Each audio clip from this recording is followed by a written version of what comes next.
Back news. Mahabubnagar జిల్లాలో RTC bus బోల్తా పడింది. హైదరాబాద్ నుంచి తాడిపర్తి వెళ్తున్న బస్సు అడ్డాకుల మండలం కొమ్మిరెడ్డిపల్లి జాతీయ రహదారి దగ్గరకు రాగానే బ్రిడ్జిపై నుంచి కింద పడింది. అర్ధరాత్రి 12:30 గంటల సమయంలో ఈ ప్రమాదం జరిగింది. డ్రైవర్ నిద్రమత్తులో డ్రైవింగ్ చేయడం వల్లే ఈ ప్రమాదం జరిగిందని తెలుస్తోంది. ప్రమాద సమయంలో బస్సులో 36 మంది ప్రయాణికులు ఉన్నారు. వీరందరికీ గాయాలయ్యాయి. ఇద్దరి పరిస్థితి మాత్రం విషమంగా ఉండటంతో ఆసుపత్రికి తరలించారు. వీరిలో ఒకరు మృతి చెందినట్లుగా సమాచారం అందుతోంది. గాయపడిన వారిని మహబూబ్నగర్ ఆసుపత్రికి తరలించారు. అడ్డాకుల పోలీసులు కేసు నమోదు చేసి దర్యాప్తు చేస్తున్నారు.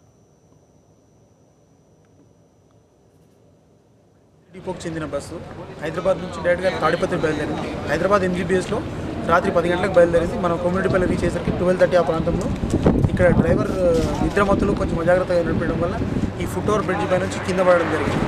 దీంట్లో 36 మంది ప్యాసింజర్లు అక్కడ నుంచి బయలుదేరారు. 36 మందిలో ఒక 10 నుంచి 12 మంది మధ్యలో కొంచెం సీరియస్గా గాయాలయ్యాయి. మిగిలిన వాళ్ళందరూ బాగానే ఉన్నారు. ఎవరికి ఏమి ఎక్కువ హాని జరగలేదు. డ్రైవర్ కూడా గాయాలయ్యాయి. అందరినీ కూడా మహబూబ్నగర్ ఏ హాస్పిటల్ తరలించడం జరిగింది.